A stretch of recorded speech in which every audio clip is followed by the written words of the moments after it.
오늘은 본문 내용이 다소 길 수도 있기 때문에 스토리는 흐름 중심으로 간단히 살펴보겠습니다.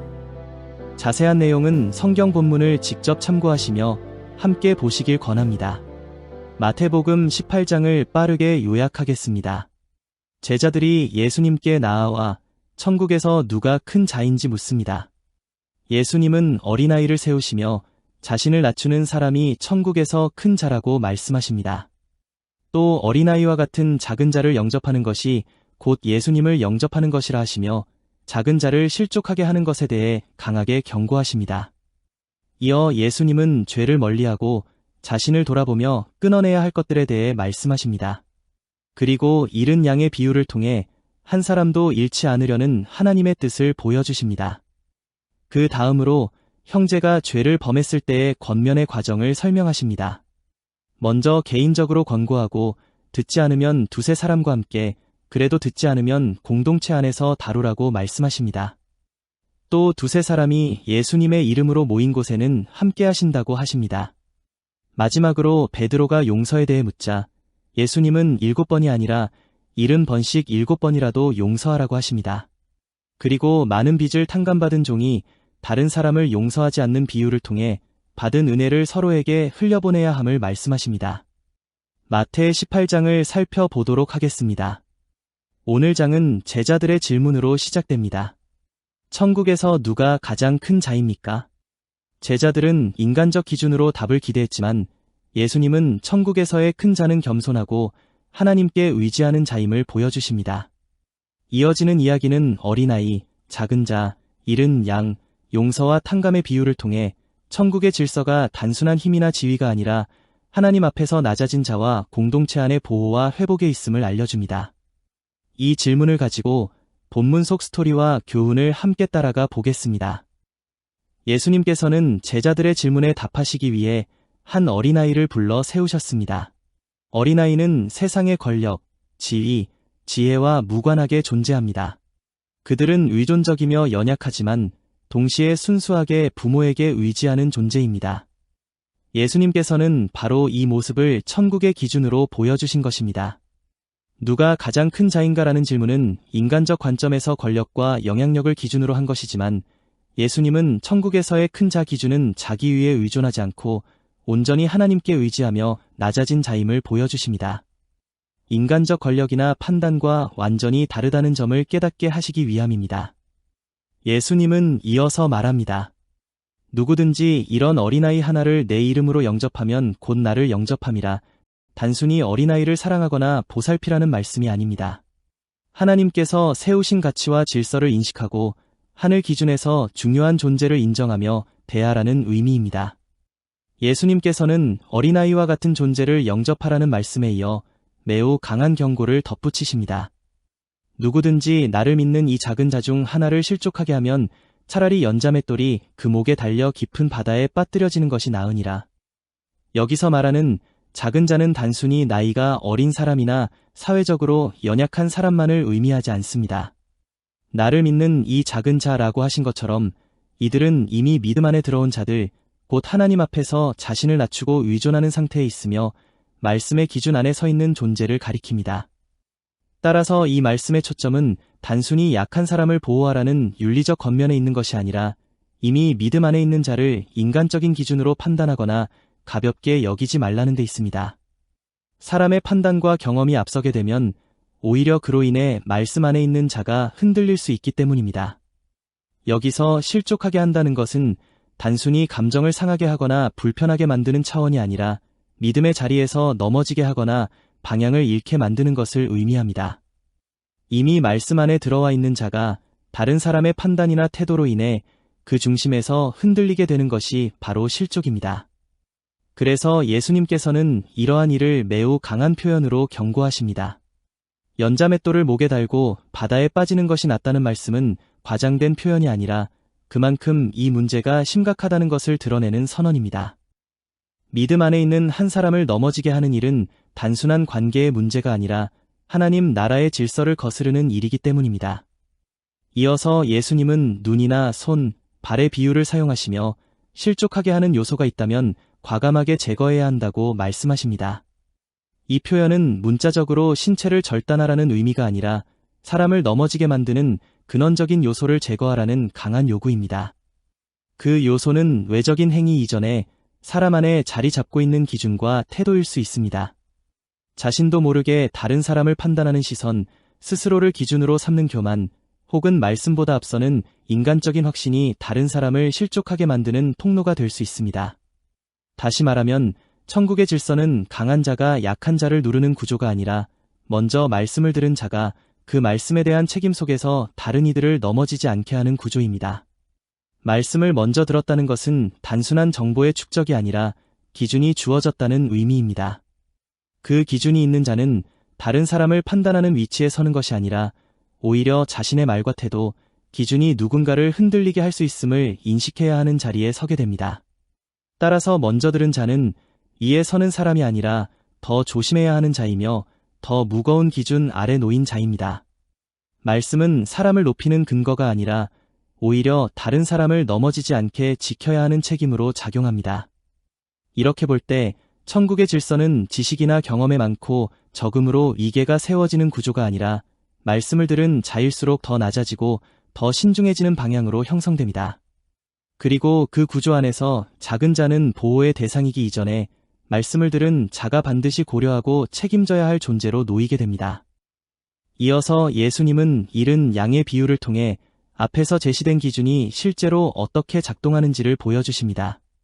너희 생각에는 어떠하냐? 어떤 사람이 양 100마리가 있는데 그중 하나가 길을 잃었으면 99마리를 산에 두고 가서 길 잃은 양을 찾지 않겠느냐? 여기서 중요한 것은 단순히 한 마리를 찾는 행위가 아니라 그 기준이 어디에 있는가 하는 점입니다. 예수님은 99마리를 산에 둔다고 말씀하십니다. 이 장면은 단순한 장소 설명이라기보다 양들이 있어야 할 자리, 곧 목자의 관리와 의도 안에 있는 상태를 보여주는 표현으로 볼 수 있습니다. 산에 둔다는 것은 그들이 이미 목자의 기준 안에 머물러 있는 상태를 의미합니다. 반대로 길을 잃은 양은 단순히 이동한 것이 아니라 목자의 기준에서 보았을 때 있어야 할 자리에 있지 않은 상태입니다. 그래서 목자는 그 한 마리를 다시 찾습니다. 잃어버린 존재를 포기하는 것이 아니라 원래 있어야 할 자리로 다시 두기 위해서입니다. 여기서 중요한 점은 이 판단의 기준이 사람에게 있지 않다는 것입니다. 어느 양이 괜찮고 어느 양이 문제인지, 어느 상태가 정상인지에 대한 기준은 사람의 판단이 아니라 목자의 뜻에 있습니다. 사람의 눈에는 99이 더 중요해 보일 수 있지만 목자의 기준에서는 한 마리도 그 질서밖에 두어지지 않습니다. 그래서 그 한 마리를 찾는 행위는 단순한 선택이 아니라 목자의 기준을 유지하는 행동입니다. 이 비유는 앞서 언급된 작은 자와 직접 연결됩니다. 사람의 눈에는 작고 보잘것없어 보일 수 있지만 하나님 앞에서는 결코 잃어버린 채로 두어질 수 없는 존재입니다. 그래서 예수님은 이어서 말씀하십니다. 이와 같이 이 작은 자 중 하나라도 잃는 것은 하늘에 계신 너희 아버지의 뜻이 아니니라. 이 말씀은 단순한 감정적 관심이 아니라 하나님의 뜻이 어디에 있는지를 분명하게 드러냅니다. 하나님의 뜻은 많은 것을 유지하는 데 있는 것이 아니라 하나라도 그 자리를 잃지 않도록 하는 데 있습니다. 결국 이 비유는 사람의 기준이 아니라 목자의 기준으로 존재를 바라보아야 한다는 것을 보여주며 천국의 질서는 한 존재를 원래 있어야 할 자리로 두려는 방향으로 작동한다는 사실을 드러냅니다. 예수님께서는 이어서 공동체 안에서의 권면에 대해 말씀하십니다. 내 형제가 죄를 범하거든 가서 너와 그 사람과만 상대하여 권고하라. 여기서 말하는 죄는 단순한 행위의 문제가 아니라 하나님을 알기 위해 모인 자리에서 말씀의 해석이 어긋나 하나님과의 연결에서 벗어나는 상태로 볼 수도 있습니다. 여기서 중요한 것은 이 형제가 반드시 작은 자라고 단정할 수는 없다는 점입니다. 아직 연결이 필요한 상태일 수도 있고 이미 기준을 알고 있음에도 어긋난 상태일 수도 있습니다. 따라서 그 상태를 섣불리 드러내거나 판단하지 않고 먼저 조용히 권면하며 연결을 시도하는 것이 출발점이 됩니다. 이 장면은 앞선 흐름과 연결하면 더욱 분명합니다. 17장에서 보았듯 공동체 안에는 산 위의 자리와 산 아래의 자리가 동시에 존재합니다. 산 위는 말씀의 본질이 드러난 자리이지만 아직 그대로 드러낼 수 없는 상태입니다. 산 아래는 그 말씀이 온전히 이해되지 않은 상태입니다. 이 두 자리가 함께 있는 상황에서 어떤 사람은 작아 보일 수 있고 어떤 사람은 기준에서 벗어난 것처럼 보일 수 있습니다. 그러나 그 상태를 처음부터 단정하지 않고 연결의 가능성 속에서 접근하는 것이 권면의 출발입니다. 그래서 예수님은 먼저 한 사람이 조용히 권면하라고 말씀하십니다. 이 단계는 판단과 정죄가 아니라 서로 다른 자리 사이에서 연결을 시도하는 첫 단계입니다. 권면이 받아들여지지 않으면 두세 사람과 함께 다시 나아갑니다. 이때 중요한 것은 사람의 수가 아니라 그 자리의 성격과 기준입니다. 두세 사람이 내 이름으로 모인 곳에는 나도 그들 중에 있느니라. 이 말씀은 모임 안에 말씀에 거하는 자, 곧 기준이 되는 자가 존재할 수 있는 자리를 의미합니다. 즉, 권면 과정은 단순히 사람을 늘리는 것이 아니라 산 아래에 있는 작은 자일 수도 있는 자를 산 위의 자리와 연결하려는 과정입니다. 이어지는 합심의 말씀은 사람들의 의견이 맞아지는 것을 의미하기보다 이 과정 속에서 서로 다른 상태가 말씀의 기준 안에서 하나로 맞춰지는 것을 의미합니다. 그 기준과 연결될 때 해석의 충돌은 정죄로 끝나지 않고 이해와 회복으로 이어지게 됩니다. 만약 그래도 받아들이지 않으면 더 넓은 자리로 나아갑니다. 이 역시 공동체의 힘으로 밀어붙이는 것이 아니라 말씀의 기준 안에서 연결 가능성을 열어두는 마지막 시도입니다. 결국 이 모든 과정은 누가 옳고 그른지를 판단하는 구조가 아니라 서로 다른 자리에 있는 상태를 하나의 말씀 흐름 안으로 연결하려는 과정입니다. 이 흐름은 앞서 살펴본 잃은 양의 비유와 동일합니다. 길을 잃은 자를 찾아 나서는 것처럼 권면의 구조 또한 말씀의 기준에서 다른 자리를 다시 연결하려는 움직임입니다. 따라서 마태복음 18장이 보여주는 공동체 질서는 사람을 정죄하기 위한 체계가 아니라 서로 다른 상태를 말씀의 기준 안에서 다시 하나 되게 하는 연결의 질서임을 알 수 있습니다. 베드로가 예수님께 묻습니다. 주님, 형제가 내게 죄를 범하면 몇 번이나 용서하여 주리이까? 7번까지 하오리이까? 여기서 말하는 죄는 단순한 잘못된 행위가 아니라 하나님과의 관계에서 벗어나거나 말씀의 흐름에서 벗어난 상태를 의미합니다. 공동체 안에서는 각 사람이 가진 이해와 판단에 따라 죄가 드러나며 때로는 같은 말씀을 두고도 서로 다른 판단이나 해석이 나타납니다. 인간적 기준으로 판단하면 이 죄를 제한하거나 계산하려는 마음이 생기기 쉽습니다. 예수님은 답하십니다. 7번뿐 아니라 70번씩 7번이라도 할지니라. 이는 단순히 횟수를 강조하는 것이 아니라 죄를 다루는 기준은 인간적 판단이 아니라 말씀 안에서 드러나는 상태라는 원리를 보여줍니다.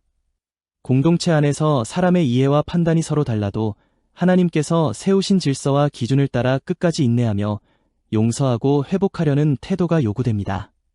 바울이 갈라디아서 4장 19절에서 말한 것처럼 나의 자녀들아 너희 속에 그리스도의 형상이 이루기까지 다시 너희를 위하여 해산하는 수고를 하노니 라는 표현은 이 과정을 잘 보여줍니다.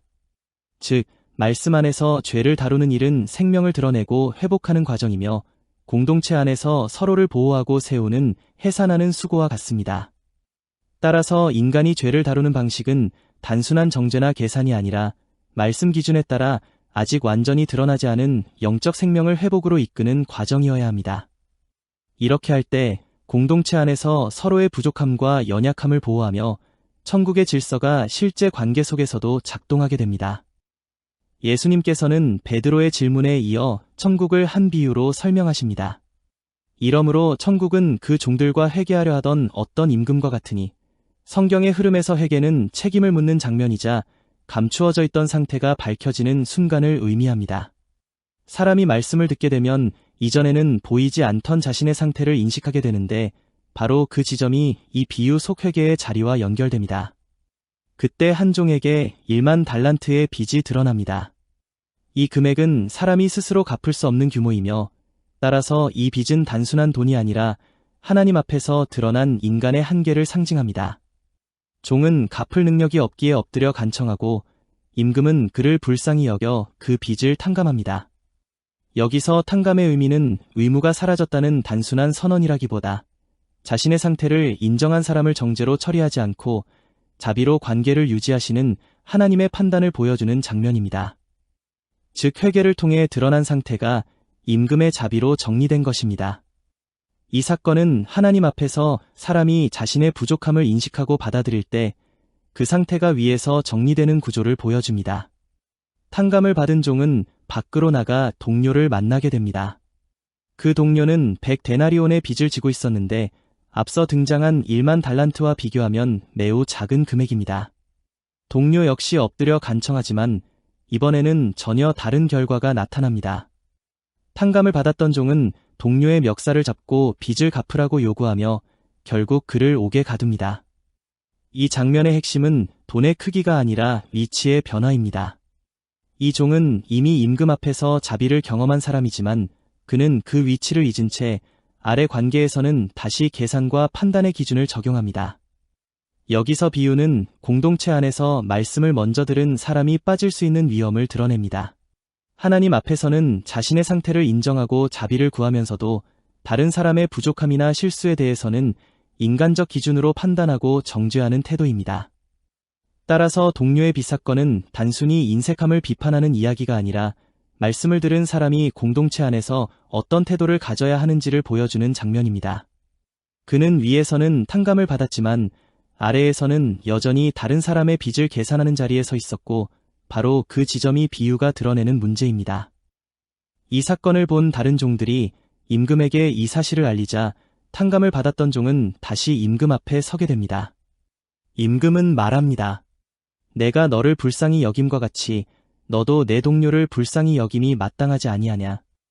이 질문은 단순히 더 많이 용서하라는 도덕적 권면이 아니라 앞서 이루어진 탕감의 의미를 이해했는지 묻는 질문입니다. 종은 임금 앞에서는 자신의 상태를 인정하고 자비를 받았지만 그 경험이 관계 속에서는 전혀 적용되지 않았습니다. 그래서 예수님께서는 마지막에 너희가 각각 마음으로부터 형제를 용서하지 아니하면 나의 하늘 아버지께서도 너희에게 이와 같이 하시리라 라고 말씀하시며 비유를 마무리하십니다.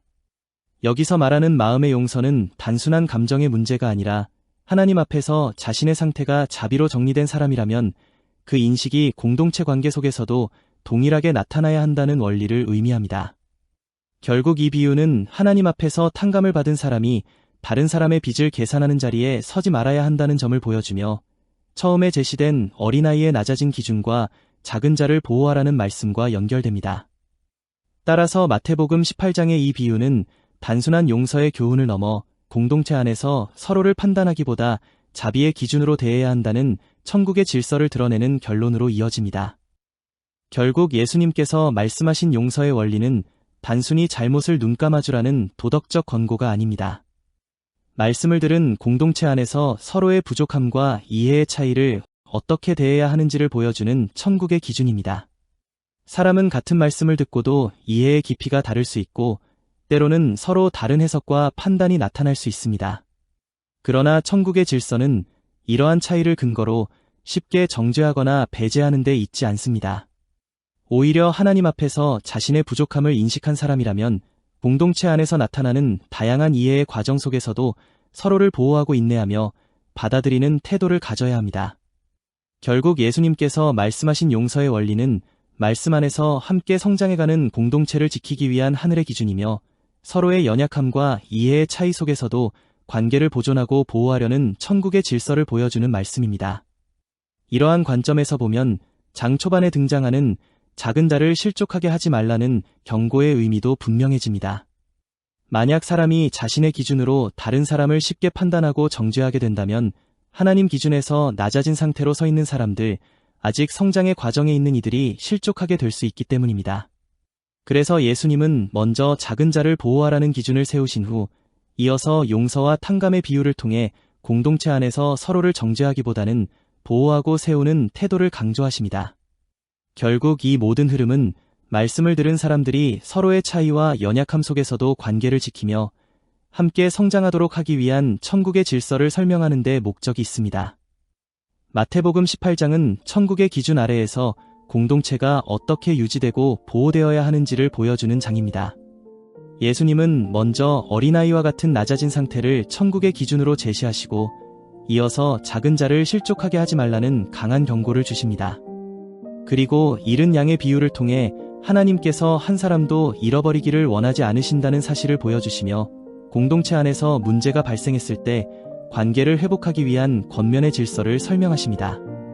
마지막으로 용서와 탕감의 비유를 통해 하나님 앞에서 자비를 경험한 사람이라면 공동체 안에서도 같은 기준으로 서로를 대해야 한다는 원리를 말씀하십니다. 결국 예수님께서 말씀하신 천국의 큰 자는 다른 사람 위에 서서 판단하는 사람이 아니라 하나님 앞에서 낮아진 상태로 서 있으면서 공동체 안에서 다른 사람을 보호하고 세우는 사람입니다. 이것이 마태복음 18장이 보여주는 천국 공동체의 질서입니다.